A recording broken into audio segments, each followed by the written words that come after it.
These whips, this is one that somebody has gotten turned around, and so it's running on here, so this is no good. So we're going to go ahead and replace this whip. In order to do that, generally speaking, we've got a hose barb in here about 1.5 inches or so long.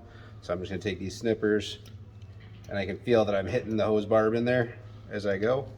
So I'm just stopping at that point, getting around.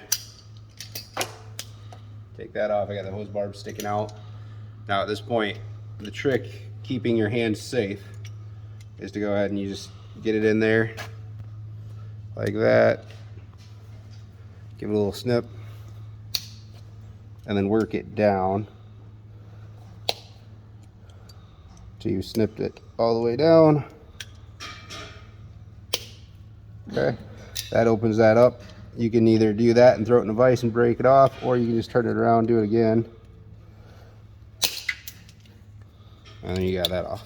So now you're down to your hose barb. At that point, you're going to grab your new whip. Do we have any? Didn't think about that. I can put these on, right?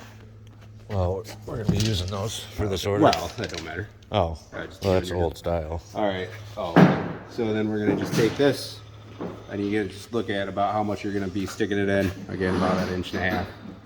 So we're just going to stick it in there. This oil is at 300 degrees. Just sticking it in as far as you need it for about 10 seconds. Got the bench vise over here with a little bit of inner tube on it to protect the poly. So we're just going to put it in there, nice and tight.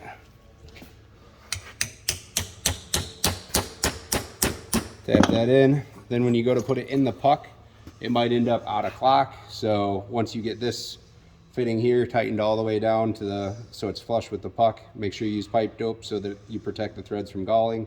Once that's tightened up, then you're going to take and you're going to turn this on the hose barb to clock that. Should be good.